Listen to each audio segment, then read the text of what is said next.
A paz a todos, mais uma vez, boa noite. Pode sentar, por gentileza.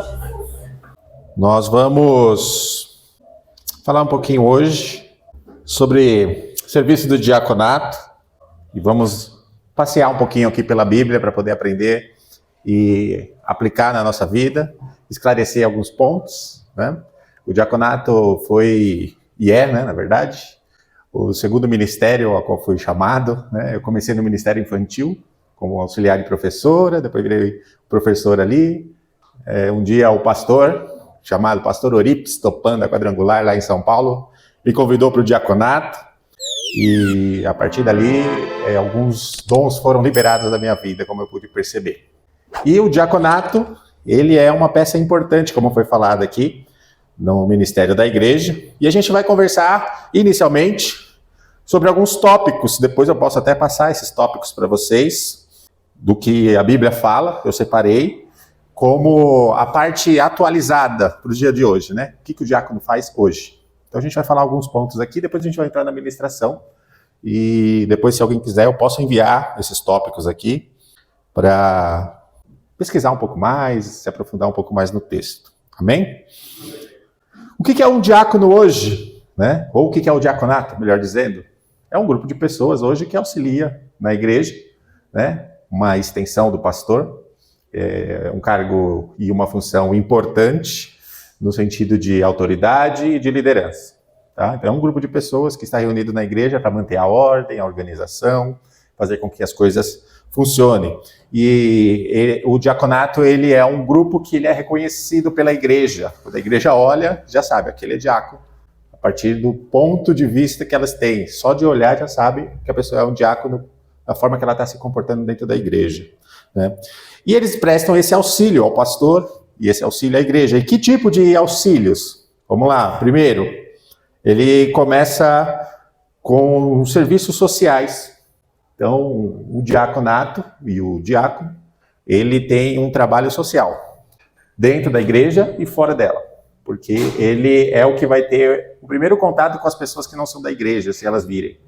Então, se alguém olhar para a igreja aqui dentro, ela vai ver o que o diaconato está fazendo, o que o diaconato fez. Se alguém chega aqui dentro, se está limpo é porque o diaconato... Então, ele tem uma responsabilidade social. Isso envolve, inclusive, entrega da cesta básica, quando precisa, né? A gente tem costume de separar uma pessoa que vai cuidar, mas isso é a responsabilidade do diaconato. Por quê? A gente já vai ver no texto bíblico onde que entra essa responsabilidade social do diácono. E por causa disso também ele é um evangelista. Automaticamente virou diácono, ele virou um evangelista.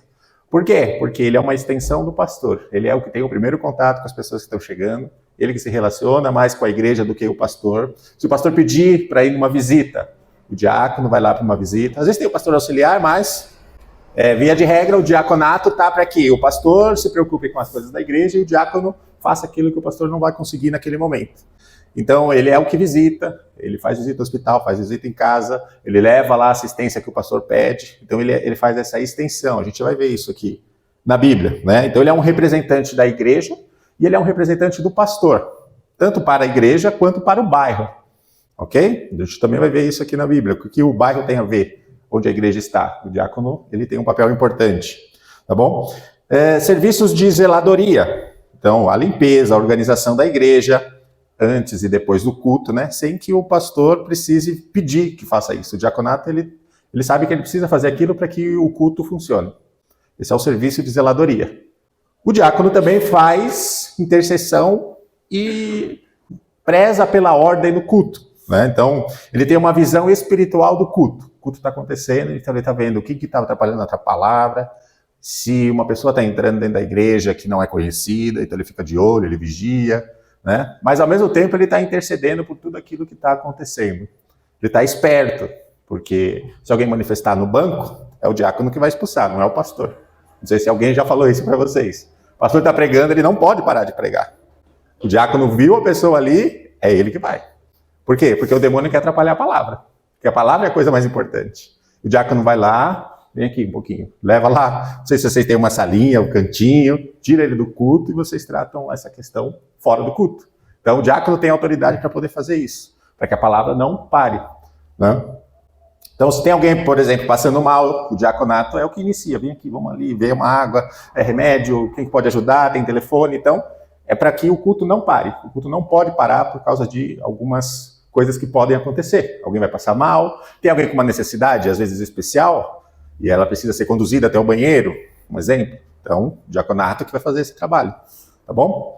Essas pessoas que entram durante o culto, que eu falei, né? Então, às vezes entra uma pessoa estranha, mendigo, então a pessoa pode entrar no culto. Não é para ela ser expulsa, como já havia acontecer, mas a necessidade o diácono tem que ficar de olho, encosta, vê, às vezes, como a gente está numa igreja, a gente acaba ficando mais confortável.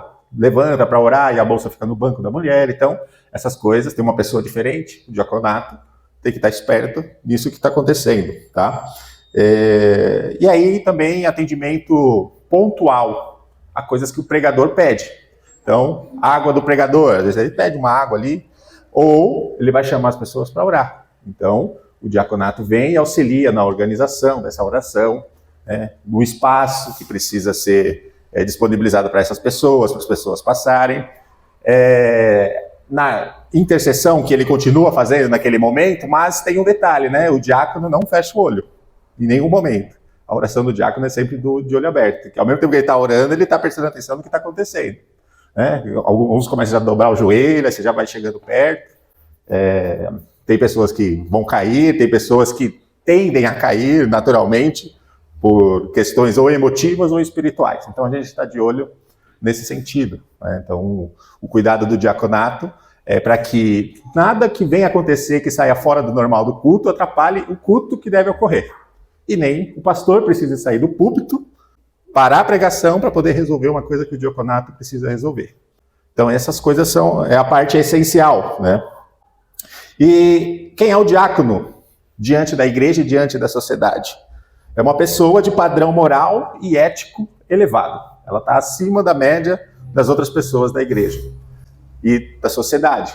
Como eu disse, quando a pessoa entrar na igreja, quando ela olhar para o diácono, ela vai ter que encontrar um padrão só de olhar. Ele é diferente, eu posso contar, ele é confiável, né? Se eu tiver alguma dúvida, eu já sei que é com ele que eu vou... É isso que as pessoas precisam perceber. Então ele tem um padrão ético e um padrão moral elevado, e ele se destaca por causa disso, né? Naturalmente, por causa dessa ele tem um padrão ético e um padrão moral elevado, no jeito de falar, no jeito de tratar as pessoas, no cuidado, na recepção, né? Diante de algum problema que pode surgir.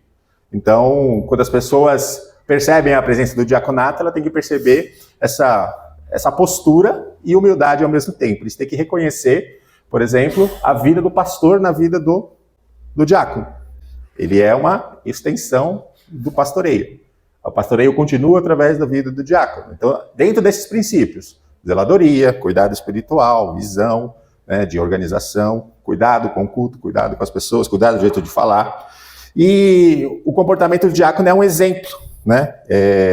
Na forma que ele trata, como que as pessoas olham a vida dele e falam assim, olha como essa pessoa confia em Deus, né? Ele tem a confiança, ele é sereno, ele tem essa posição em que ele sabe que ele está fazendo algo que foi demandado com a autoridade de Deus, e ele se comporta como alguém que é capacitado para carregar essa autoridade de Deus. E isso inclui a sua vida pessoal, inclusive, né? Quando a pessoa olha a vida de um diaconato na sua vida pessoal, dentro da sua casa, com a sua família, ele sabe, conforme o padrão da família, conforme as coisas que ele posta nas redes sociais, né? Conforme, se for olhar bem, o histórico de navegação da internet, o diácono é um cara diferenciado, né? Uma pessoa, um homem ou uma mulher diferenciado. E isso também se destaca pelo jeito de falar e pelo jeito também de se vestir. Mas fala, o que tem a ver? O diácono, ele se veste de uma maneira diferente. Ele tem que passar o padrão de organização, padrão de decência, padrão de moralidade, padrão de ética. E eu separei um versículo aqui de 1 Reis, capítulo 10, no verso 4, vai falar assim, na construção do templo de Salomão, a rainha de Sabá vai visitar o rei Salomão, e ela fala o seguinte, vendo, pois, a rainha de Sabá toda a sabedoria de Salomão e a casa que ele edificara, a comida da sua mesa, o assentar dos seus servos, o estar dos seus criados, as vestes deles, os seus copeiros e os seus holocaustos que ele oferecia na casa do Senhor, ela ficou fora de si. Ela viu tanta organização, as pessoas tão padronizadas, algo tão excelente que ela fica abismada e ela fica fora de si, né? Então a gente pode ver que aqui é o servo do templo, né? O rei Salomão tinha os seus servos, além do sacerdote. Quando a rainha olha para tudo como estava organizado, ela fica impressionada com a organização, com o cuidado, com a postura, né? O texto fala que até o jeito de sentar e de levantar, a educação dessas pessoas impressionou ela. E esse também é um tipo de padrão de alguém que trabalha na casa do Senhor, alguém que serve. O diácono também é um mordomo. O que é um mordomo? É alguém de alta confiança que recebe uma autoridade de cuidar de todas as riquezas de alguém muito importante. Então, existe alguém muito importante na nossa vida, que é Deus. Ele é dono de tudo. E aí, por ele ser dono de tudo, ele nos escolhe para cuidar das coisas mais preciosas dele. E quando a gente fala de diácono, está falando da igreja. Imagine um noivo, vai se casar e fala assim, ó, vou deixar a minha noiva na sua casa. É isso que o diácono faz. É esse cuidado. Na hora que eu voltar, ela precisa estar pronta. É esse o cuidado do diácono. Ele é um mordomo e ele cuida de todas as riquezas daquele que o chamou para poder fazer isso. E o apóstolo Paulo, em 1 Coríntios, no capítulo 4, no verso 1 e 2, ele vai falar o seguinte, que os homens nos considerem como ministros de Cristo e mordomo dos seus ministérios. Além disso, requer-se dos mordomos que cada um se ache fiel. Então, o mordomo é alguém de alta confiança, escolhido por alguém muito importante para cuidar de todas as riquezas. Então, quando a gente pensa em diaconato, a gente tem que logo pensar que nós estamos exercendo essa função. Estamos cuidando de toda a riqueza do rei e nos comportamos como servos, a qual a gente viu aqui dentro do Templo de Salomão, com decência, com ordem, com moralidade, com ética, tá bom? Então, esses são os padrões morais e éticos do diácono, e toda essa ética do diácono, ela está respaldada na Bíblia. A gente vai ler alguns textos aqui para a gente discorrer sobre o comportamento do diácono lá no tempo bíblico. A gente está falando sobre hoje.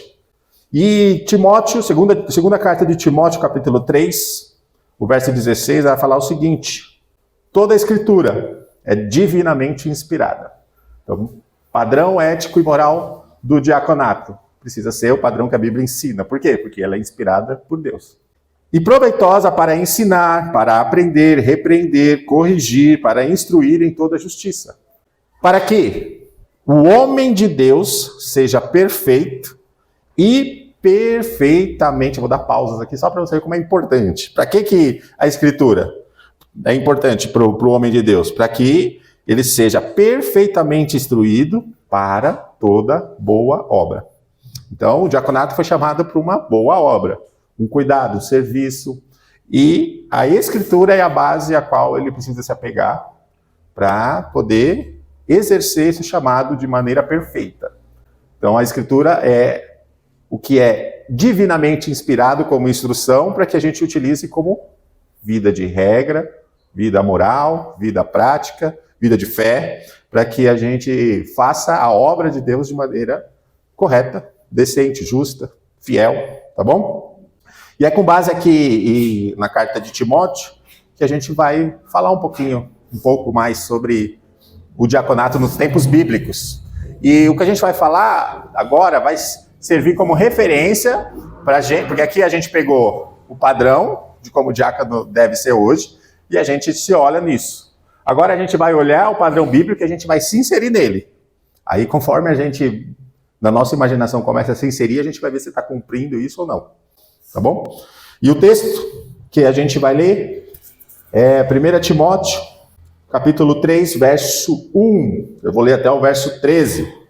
Esta é uma palavra fiel.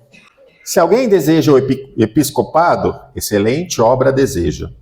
Convém, pois, que o bispo seja irrepreensível, marido de uma mulher, vigilante, sóbrio, honesto, hospitaleiro, apto para ensinar, não dado ao vinho, não espancador, não cobiçoso de torpe ganância, mas moderado, não contencioso e não avarento, que governe bem a sua própria casa, tendo seus filhos em sujeição com toda a modéstia.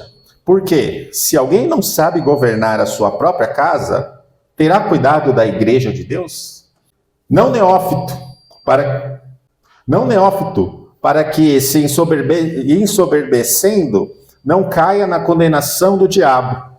Convém, porém, que tenham bom testemunho dos que estão de fora, para que não caiam em afronta e no laço do diabo. Verso 8.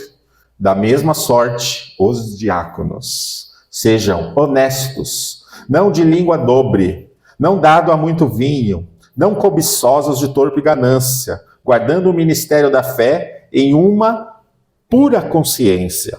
E também, estes sejam primeiro provados, depois sirvam, se forem irrepreensíveis. Da mesma sorte, as mulheres sejam honestas, não maldizentes, sóbrias e fiéis em tudo.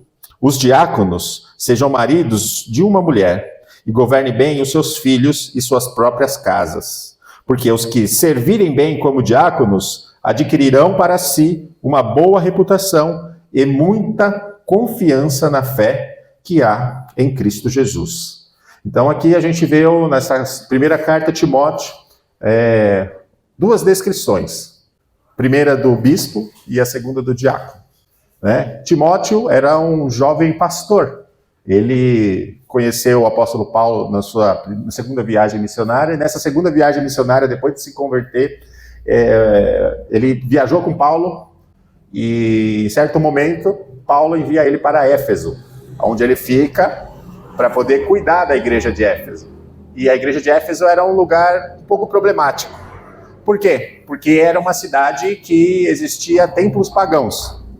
Por exemplo, a gente vai ver em Atos, em certo momento, que quando Paulo prega em Éfeso, os adoradores da Diana, do templo de Diana, que era a deusa da fertilidade, gritam por 2 horas para não ouvirem o apóstolo Paulo falar.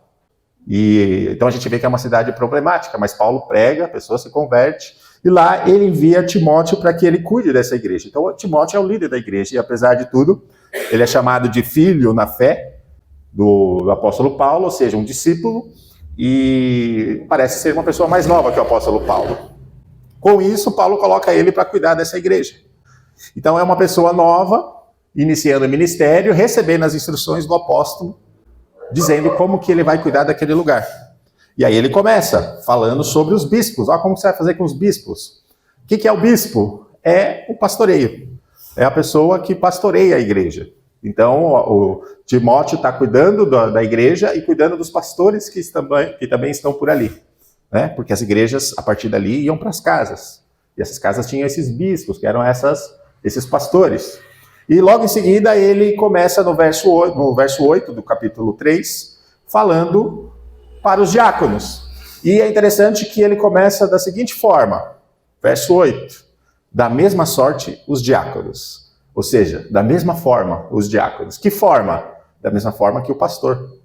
Ele está passando as instruções para o pastor. Se você ler lá a lista, a gente vai ver a lista que ele passa para os pastores. Ó, como você vai cuidar dos pastores aí, Timóteo? Esse é o padrão. Aí ele fala, e com os diáconos? Da mesma sorte, do mesmo jeito, da mesma forma que eu instruí os pastores, você vai instruir os diáconos. Por quê? Porque há uma continuidade. E como que eu sei disso? Quando a gente vai para Atos, capítulo 6... a gente vai ver, a partir do verso 1, quando dá início ao ministério do diaconato, né? E vai falar assim, ora, naqueles dias, crescendo o número dos discípulos, houve uma murmuração dos gregos contra os hebreus, porque as suas viúvas eram desprezadas no ministério cotidiano.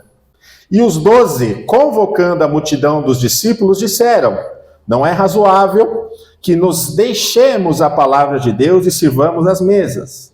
Escolhei, pois, irmãos, dentre vós, 7 varões de boa reputação, cheios do Espírito Santo e de sabedoria, aos quais constituamos sobre este importante negócio. Então, o que está acontecendo aqui? Se a gente olhar o verso 2, os 12 apóstolos chamam a multidão e vai falar o seguinte, escolham aí entre vocês. Então a gente está vendo que a escolha dos diáconos é aquilo que a gente viu agora há pouco aqui. A igreja precisa reconhecer na vida da pessoa a capacitação dela para isso. Tá? E quando a igreja reconhece esses diáconos, eles são trazidos, a gente vai ver ali os 7 que são escolhidos, né, para assumir essa posição. Que posição? A de servir a mesa. Aí vem a assistência social. Aí você fala, o que tem a ver assistência social com servir a mesa? Nessa época aqui, inclusive a palavra mesa utilizada aqui, era mesa de cambista. Ué, tinha câmbio na igreja? Não era câmbio. Se a gente ler um pouco mais em Atos, você vai ver que no capítulo anterior, Ananias e Safira, eles morreram porque mentiram, entregando um valor que eles não entregaram. Som. Acho que agora som. É isso. O que acontece? No capítulo anterior ao capítulo 6, a gente vai ver a história de Ananias e Safira. E antes da história de Ananias e Safira, você vai ver que os cristãos que se convertiam entregavam todos os seus bens nas mãos dos apóstolos. Como que eles faziam isso? Nessa mesa. Eles sentavam diante do apóstolo na mesa e falavam aqui, ó, tá aqui meus bens para você ajudar os pobres, tá aqui o meu bem para poder multiplicar a igreja, para servir a igreja. Essa era a mesa. E aí o apóstolo Paulo, o apóstolo Pedro aqui fala assim, vamos chamar todo mundo e os irmãos vão escolher entre eles as pessoas que eles confiam para poder fazer esse serviço. E por quê? E ele vai explicar para quê. Para que a gente não deixe, deixa eu achar aqui, verso 2, os 2 convocando a multidão, verso 4, né? Cadê o verso 4?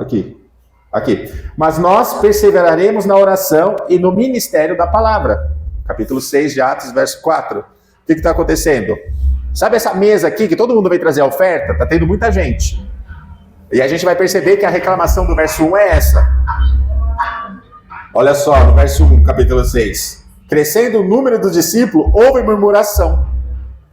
Cresceu tanta quantidade de pessoas que estavam se convertendo, de discípulos, e aí a murmuração é, as pessoas estão trazendo as riquezas na mesa para contribuir com a igreja, só que agora eles estão direcionando só para os judeus e não para os gregos. E isso começou a gerar um problema entre a sociedade. A sociedade estava se convertendo, e aí os apóstolos falam, vamos levantar pessoas que sirvam as mesas. Inicialmente, o diaconato era a pessoa que ia sentar lá, receber a oferta e dividir entre o povo. Para quê? Para que o pastor não precisasse fazer isso. Que seriam os apóstolos. Por quê? Porque eles iam passar o tempo ensinando essas pessoas. Então, o trabalho é dividido. Por exemplo, eu quando fui chamado para o diaconato, quando terminava o culto, se reunia na sala com o tesoureiro, contava toda a oferta, marcava no livro, contava todo o dízimo, né? Deve ser assim ainda aqui. Mas eram pessoas na mesma época que faziam a mesma coisa. Isso aqui vai para quem? Isso aqui vai para as viúvas, isso aqui vai para os órfãos, isso aqui vai para a igreja. Eles faziam essa separação. Era esse o trabalho aqui inicialmente do diácono. Servir as mesas era isso. E o servir aqui, a palavra servir, você vai ver que nesse capítulo não aparece o nome diácono, mas normalmente nas Bíblias vai estar escrito ali no título, né, os primeiros diáconos.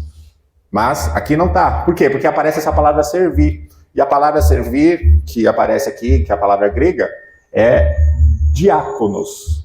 Ou, na pronúncia mais certa, no grego D tem som de V. Então é diáconos.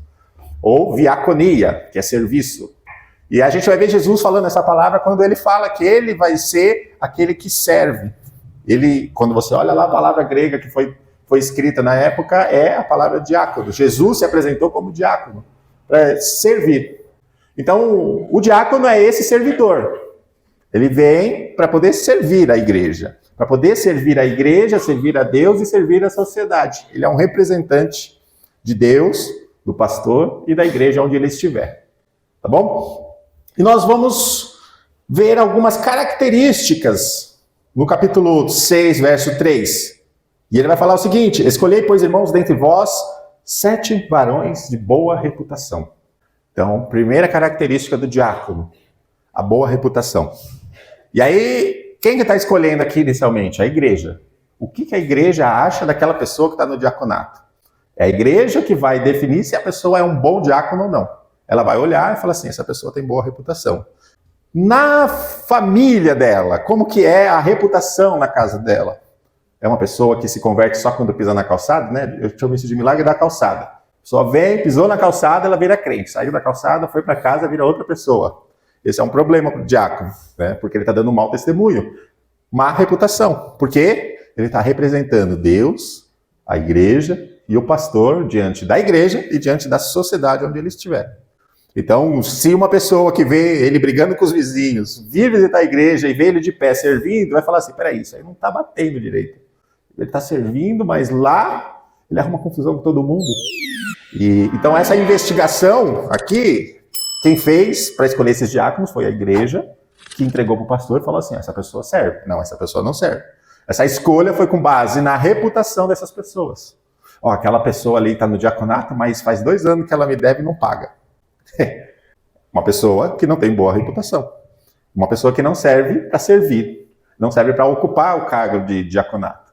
Ah, mas eu já estou devendo porque não tem. Então converse com a pessoa, acerte esse ponto e corrija o erro. Porque agora a gente está se inserindo no que a Bíblia fala. Ela é maior e a gente é menor. A gente precisa ver se a gente está se encaixando nessas características. Então, boa reputação, como é em casa, como é no trabalho, como é na família, como é com os vizinhos, como é na igreja. Quantas confusões já arrumou dentro da igreja? Quantas confusões já arrumou com o vizinho? Né? Toda hora fica chateado por causa de alguma coisa que aconteceu, eu não concordo. Não, você é diácono, você é serviço e o que o pastor falou, mesmo que não concorde, a gente precisa fazer. Lá na frente, lá o Espírito Santo fala com o pastor, mas você precisa ter confiança em Deus de que você precisa cumprir aquilo a que foi chamado para fazer. Você pode até falar para ele, eu não concordo. Ele vai falar, tá, mas a gente vai fazer, então vamos fazer. Ponto. Não precisa ser uma pessoa que vai contra, porque senão vai gerar uma má reputação.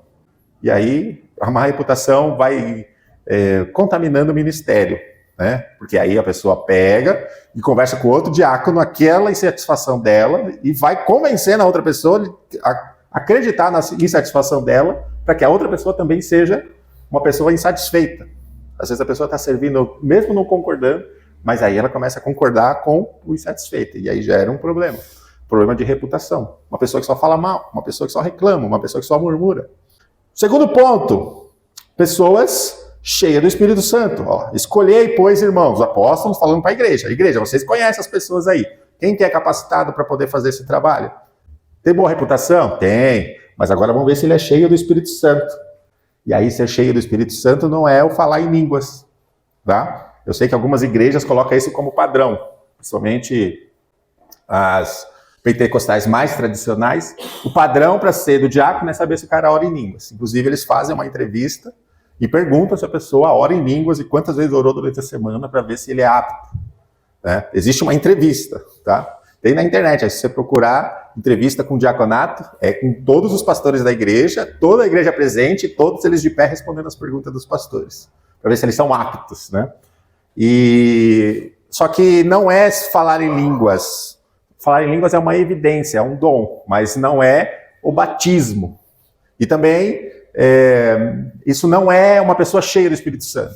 Porque uma pessoa batizada no Espírito Santo é uma pessoa que foi convencida do seu pecado, do seu erro, e foi transformado. Por quê? Nasceu de novo em espírito. Batismo não é nascer de novo? Batismo no Espírito Santo é nascer de novo em espírito. Lembra que Jesus falou para Nicodemos? Da água e do Espírito. Beleza, entendemos que é batismo, mas o que é ser cheio? Quando a gente vai para Gálatas, capítulo 5, verso 22, a gente vai entender o que é ser cheio. Vou achar aqui. Uma pessoa cheia do Espírito Santo é aquela que tem a evidência do fruto do Espírito. E o fruto do Espírito, amor. Olha só, capítulo 5, verso 22 de Gálatas.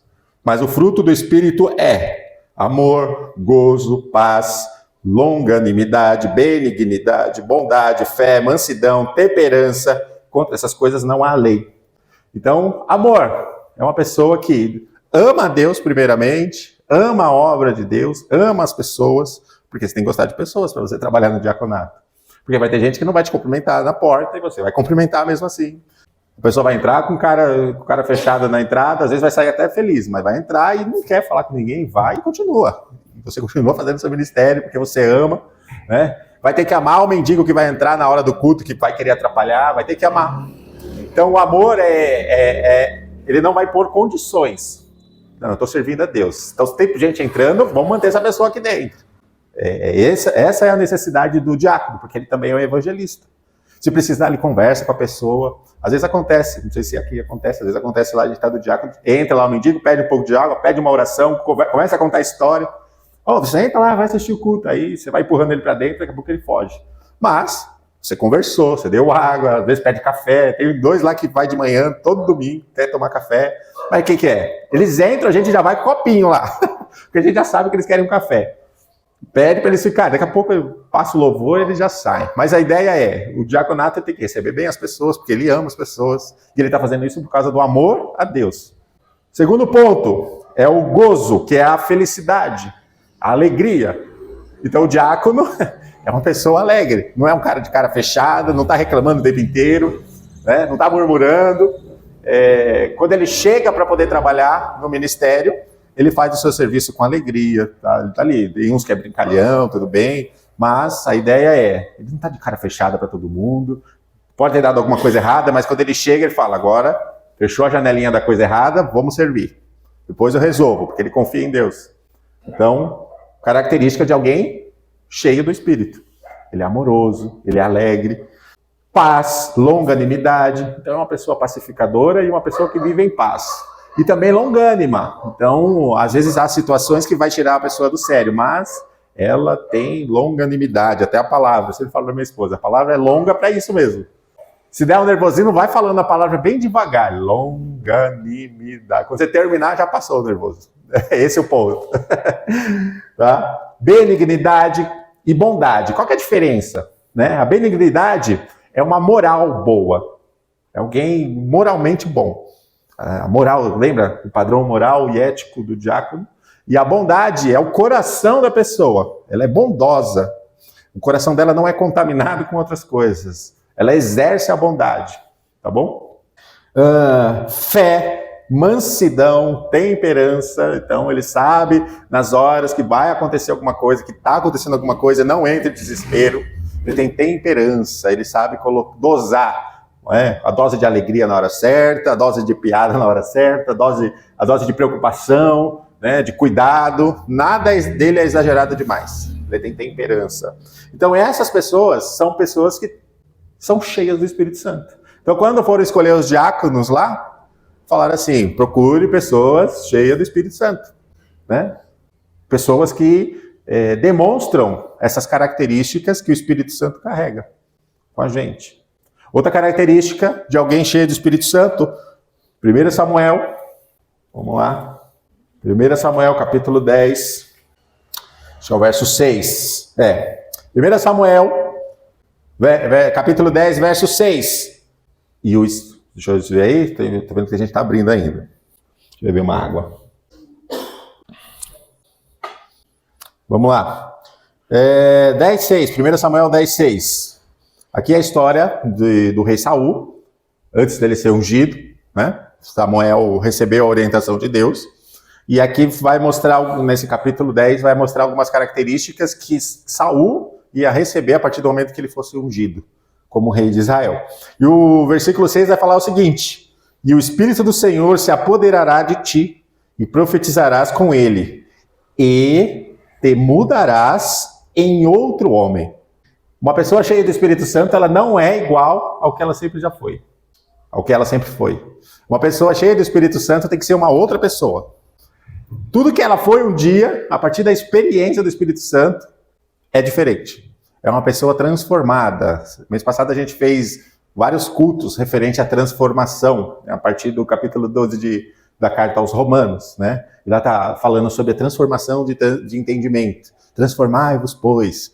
E a palavra transformação que Paulo utiliza é metamorfo, que é a metamorfose. Ou seja, você era uma coisa, com a experiência com Cristo, você se torna outra coisa. E aqui a gente está vendo que uma pessoa cheia do Espírito Santo, ela não pode ser a pessoa que ela sempre foi. Não pode ser uma pessoa que é carrancuda o tempo inteiro, porque a gente já viu que no fruto do Espírito não cabe isso. Não é uma pessoa que está sempre com maldade, também não. Uma pessoa que está sempre reclamando, também não pode ser. Uma pessoa cheia do Espírito Santo precisa ser outra pessoa.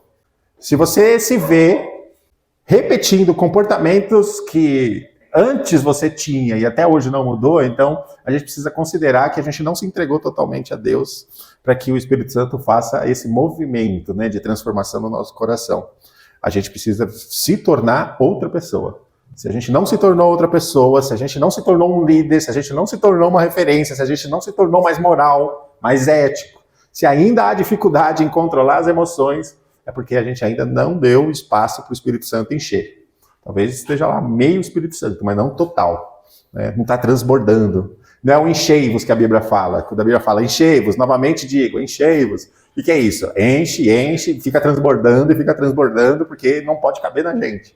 E como a gente viu aqui, o Espírito Santo tem que nos transformar em uma outra pessoa. Senão não faz sentido a gente dizer que tem o Espírito Santo, mas continuar sendo igual. Então, quando a gente pensa no diaconato, a gente pensa, eu sou cheio do Espírito Santo. E com ele vem a transformação do entendimento, transformação do coração e autoridade para poder exercer o ministério. Então, voltamos lá no início lá. Precisou expulsar o demônio no meio do culto. É você que vai fazer, porque você é cheio do Espírito Santo. Não, não vou fazer não. Então você não está crendo. Tem alguma coisa errada aí. Lembra? Você se tornou outra pessoa, não é mais a mesma. Né? É algo importante a gente pontuar, porque são coisas que vão acontecer num culto. Tá? Cuidar de gente que vai vir, às vezes falta um parafuso, e a gente tem que saber se é demônio ou se não é. Tem gente que vai vir e vai manifestar. Então são coisas que a gente vai ter que ter o Espírito Santo para nos conduzir nesse entendimento. Tá? Porque o pastor não pode parar com o trabalho dele. A palavra não pode ser interrompida. Tá bom? Às vezes tem pastor que quer expulsar, você vem, ajuda e tal. Mas o pastor está pregando, você está vendo que no banco ali a pessoa já começou a se retorcer, pega pela mão e leva. Né? E fala com autoridade. Eu vou dar um exemplo para vocês. Alguns meses atrás, o Asla, a Carol sabe, a minha esposa, eu fui para São Paulo, foi no começo do ano, porque disseram que meu irmão foi internado. Beleza, meu irmão foi internado, tá bom. Aí minha mãe começa a me ligar, não, ele não foi só internado, ele atacou seu irmão, atacou a polícia, atacou não sei o quê. Eu falei, tá, e como que foi isso? Aí meu irmão me falou. Ele falou, não, ele começou a profetizar lá e bater em todo mundo. Eu falei, agora entendi. Aí ele começou a explicar, ele começou a falar coisas daqui, da minha vida, para as pessoas lá. E eu falei, interessante, né? O demônio então quer se aparecer. Aí bateu no meu irmão, bateu nos polícia que foi lá e tal, beleza. Cheguei lá, ala psiquiátrica do hospital, ele amarrado na maca. Aí fui conversar com o médico, comecei a bater papo com o médico, né? Aí o enfermeiro pediu ajuda para dar banho nele, porque ele já fazia a noite toda e do jeito que ele foi, ele estava amarrado. E ele tinha tomado muitas injeções, né, para acalmar. Beleza, vamos ajudar. Aí o enfermeiro falou assim, fica com ele aí, que eu vou pegar o sabonete. Aí eu começava a falar com ele, aí ele mudava a voz, mudava a fisionomia, começava a ameaçar. Aí o enfermeiro chegou. Nessa que o enfermeiro chegou... vamos dar banho nele, vamos dar banho dele. Aí começamos a tirar a roupa, aí o demônio começou a fazer graça, né? Aí um com voz grossa, aí eu repreendia. Aí mudava um com voz de criança, aí eu repreendia. E o enfermeiro de longe lá lavando ele, e o enfermeiro viu que tá estranho isso aí, Deus é mais, né? Eu falei, não, só faz seu trabalho que aqui eu cuido aqui. Eu oro e você lava. Aí o demônio começou a querer ficar mais forte, e na hora eu repreendi. Eu falei, você tá no hospital, você não vai fazer graça aqui. Porque aqui tem a autoridade do Espírito Santo para poder te repreender.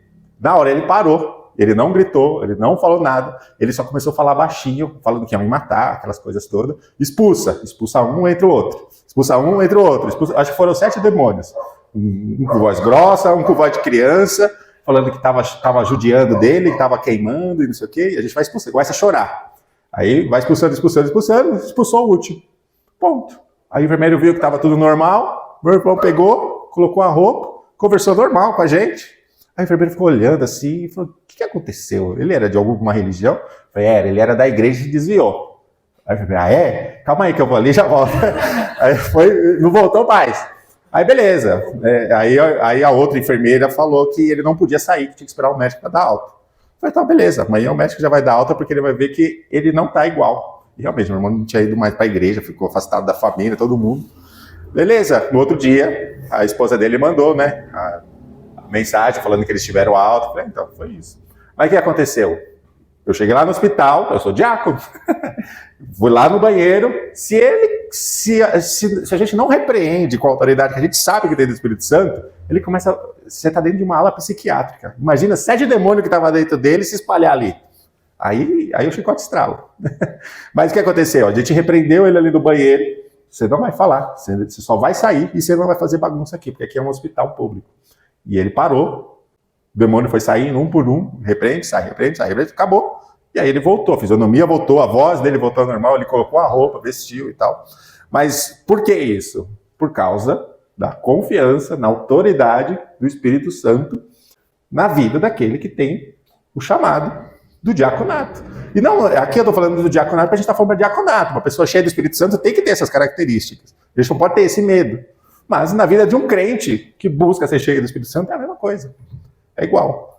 Tá? Então, eu contei essa experiência aqui porque vai acontecer. Às vezes na igreja vai ser solicitado que a gente exerça essa função de ir lá e expulsar um demônio quando é necessário. E a gente tem que saber que existe uma autoridade do Espírito Santo na nossa vida porque nós fomos escolhidos como diáconos. E se nós estamos...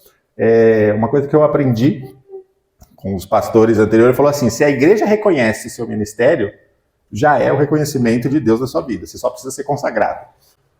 Seria o pastor vir, colocar a mão, pôr a mão, como foi feito aqui com os diáconos também, para poder, diante de toda a igreja, confirmar isso. Mas se há uma confirmação da igreja que reconhece o dom na sua vida, você já está manifestando esse ministério.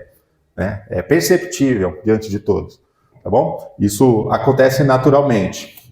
Pois bem, terceiro ponto, uma pessoa cheia do Espírito Santo e uma pessoa que é cheia de sabedoria. É o que o texto vai falar. Vamos voltar lá em Atos, capítulo 6.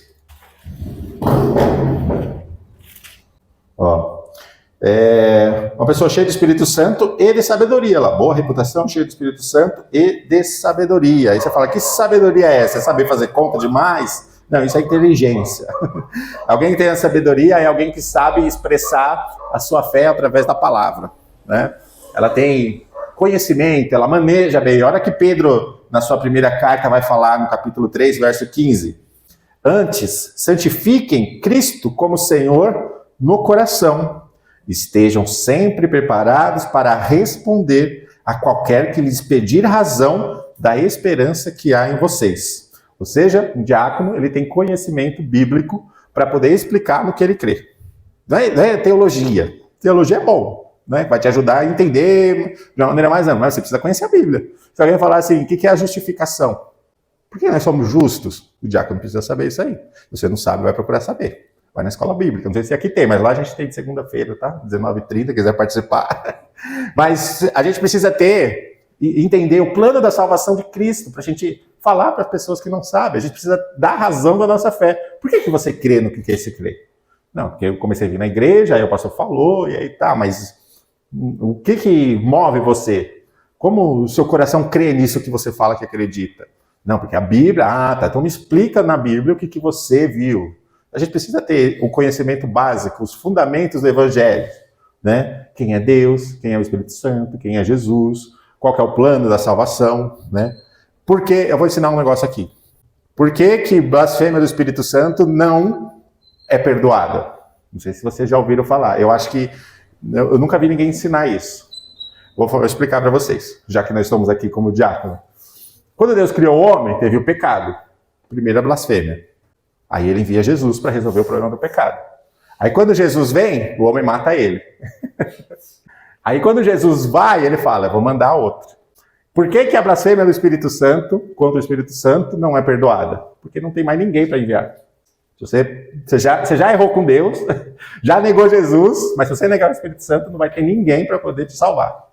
Então a blasfêmia contra o Espírito Santo é alguém que ou associa uma obra divina ao demônio, ou alguém que não reconhece a ação do Espírito Santo na vida dela, no sentido de, eu não creio na obra de Jesus. Para mim ele não existiu, como já dizem por aí, né? Ou é revolucionário, ou ele foi só um profeta. Essa é uma pessoa que não está crendo no Evangelho e ela não dá abertura para o Espírito Santo trabalhar na vida dela. Uma pessoa assim, ela não pode crer, e a salvação é pela fé. E quem opera isso é o Espírito Santo.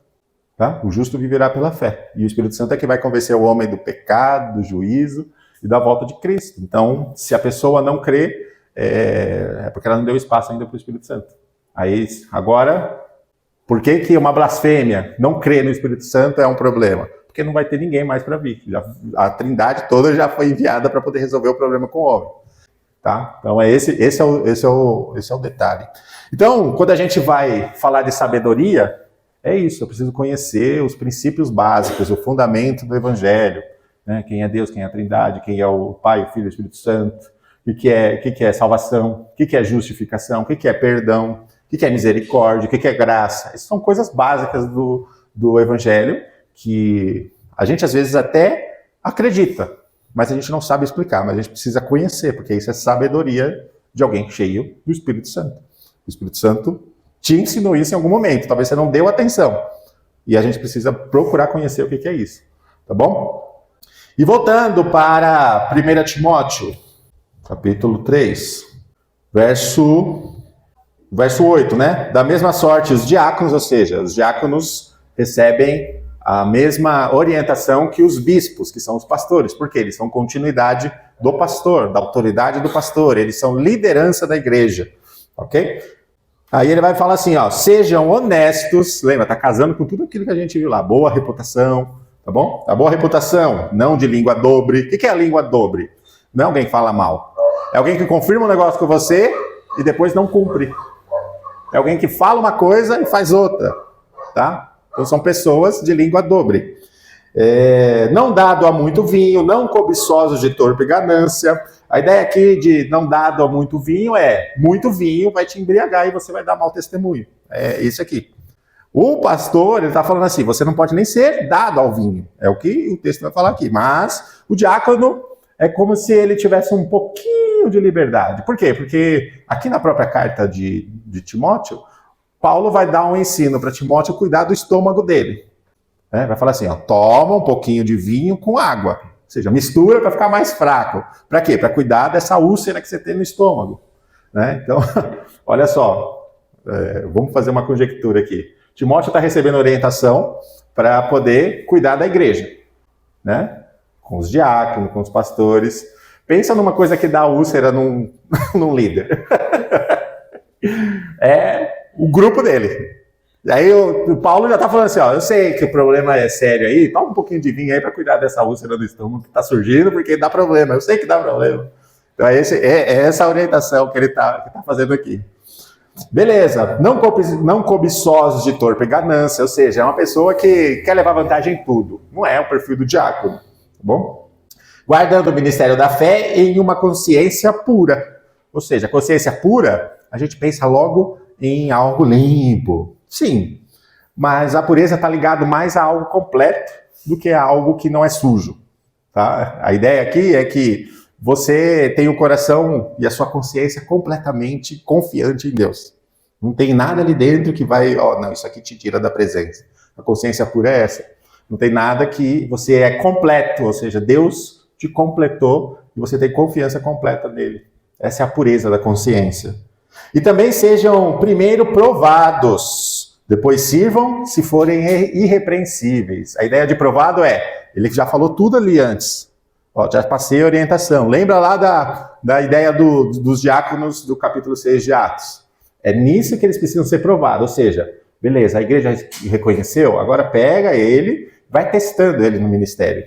Vê como ele se comporta, vê se ele cumpre, vê se ele chega no horário, vê se ele se veste bem, vê se ele está dando um bom testemunho, vê se ninguém está reclamando dele. Então, faça primeiro essa aprovação, você está vendo que o cara está indo bem? Beleza, agora você vai receber a imposição de mãos do pastoreio para poder continuar no ministério agora de maneira, um diácono agora reconhecido, tá bom? Porque primeiro é o teste, é ser provado. Ele vai falar assim, ó, vê se ele vai ser provado e se forem irrepreensíveis, ou seja, trabalhamos com ele, 3 meses, vimos que ele fez tudo certinho, não há o que repreender, não há o que corrigir. Isso é a ideia do irrepreensível.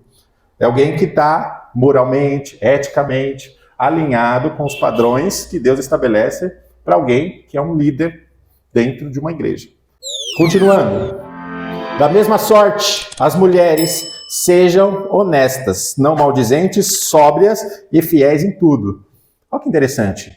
Ele está falando dos diáconos até agora. No meio ele para falar de mulheres. E ele faz a mesma coisa que ele fez com os diáconos no início. Da mesma sorte. Ou seja, Aquilo que eu já falei para os bispos, aquilo que eu já falei para os diáconos também serve para as diaconisas. Porque nesse tempo ainda as mulheres estavam sendo inseridas no contexto cultural, político, até então elas não eram consideradas pessoas para trabalhar numa liderança. Elas eram auxiliares ali, mas não eram pessoas de destaque. E aqui elas estão sendo inseridas em um ambiente de destaque, de liderança. E ele fala assim, agora as mulheres também, vocês estão chegando, mas é igual para vocês também.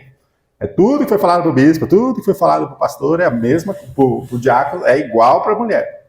Para a diaconisa, aqui no caso. Os diáconos sejam maridos de uma mulher e governem bem os seus filhos e suas próprias casas. Aqui tem muita coisa para a gente falar. Mas vamos resumir um pouquinho para não ficar muito longo. Sejam maridos de uma mulher. Vamos falar assim, tá, o diácono é solteiro, tá bom. Então vamos falar primeiro do diácono solteiro. Pode ser diácono? Pode, porque tem igreja que precisa ser casado para poder ser diácono. Inclusive até para tomar ceia.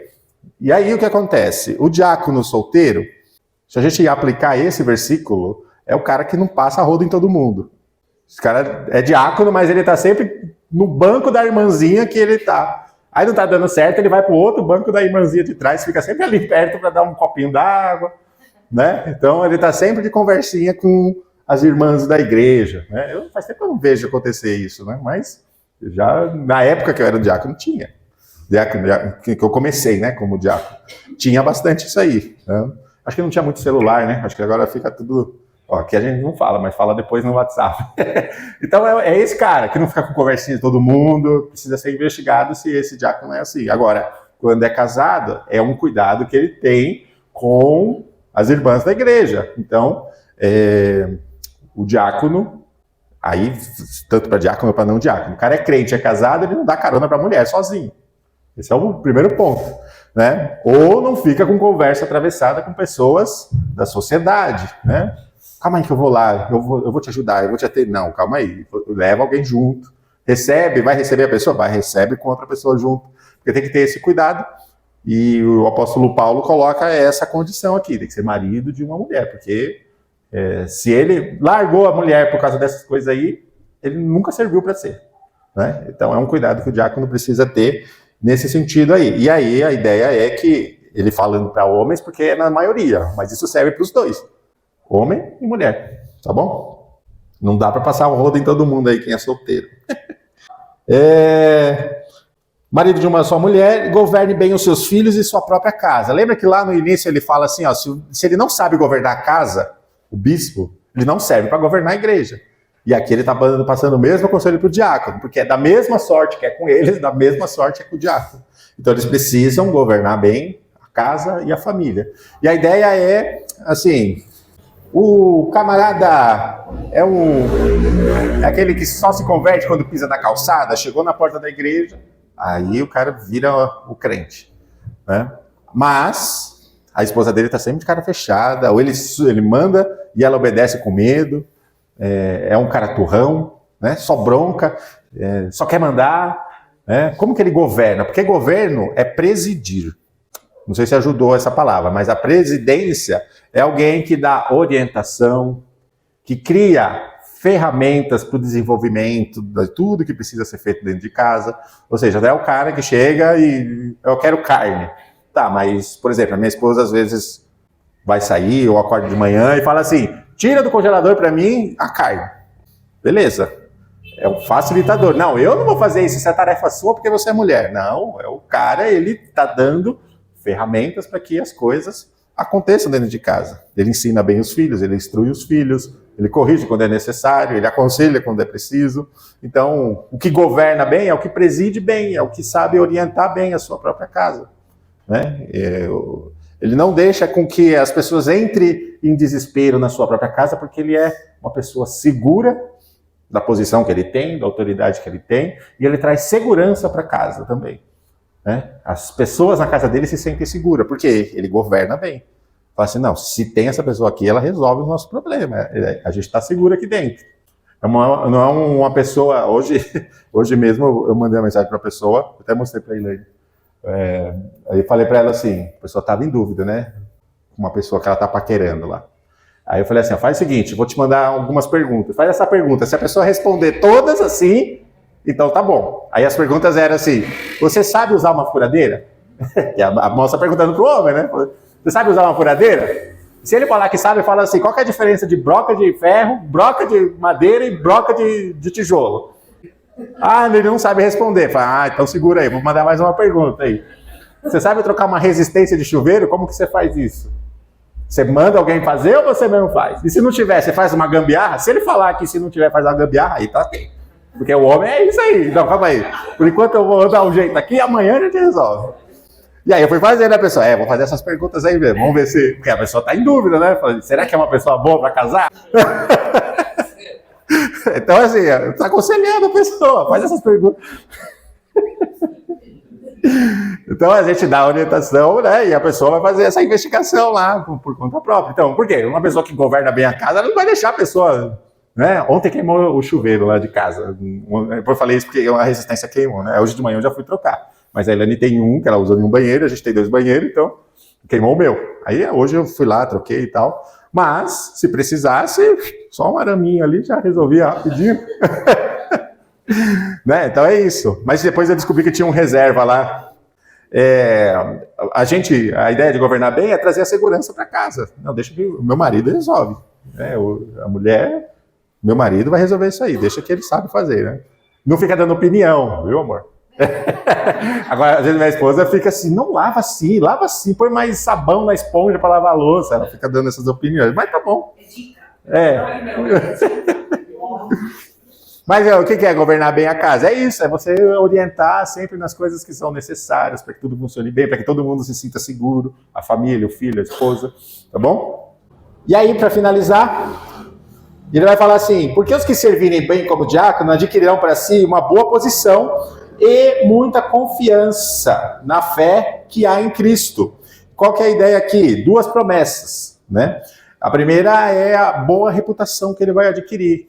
Todo mundo vai ver que o cara é ético, é confiável, uma pessoa moral, uma pessoa de Deus. Essa é a primeira promessa. Uma pessoa que age, um diácono que age, ele vai adquirir boa reputação. E para quem não sabe, o próximo passo, mas se você não quiser, também não for, mas na verdade assim, às vezes não é nem porque a gente não quer. Quando for, vai ser. O próximo passo do diácono é o bispo. Então, você está sendo preparado para você ser um pastor de igreja, de ser um bispo de um ministério, né? E a ideia é essa mesmo. Eu não quero. Tá bom, você pode ser o melhor diácono do mundo, né? E às vezes, Deus vai querer te levantar, mesmo você achando que não quer. Mas se não for, também faça o seu melhor sendo diácono. E a primeira promessa é essa: você vai adquirir uma boa reputação, uma alta posição. Então, porque os que servirem bem como diáconos adquirirão para si uma boa posição e muita confiança na fé que há em Cristo. E a ideia aqui é: você adquiriu boa reputação e porque você serve bem, a sua fé é aperfeiçoada. A sua confiança em Cristo é aperfeiçoada. Aquela autoridade que você sabe que recebeu, você sabe exercer bem aquela autoridade. Você é um representante, um bom representante de Deus, da igreja e do pastor, na igreja e na sociedade que você faz parte. Amém? Então, depois eu mando o esboço para quem quiser pesquisar um pouquinho mais, tá bom? Deus abençoe a todos. Vamos orar para a gente finalizar?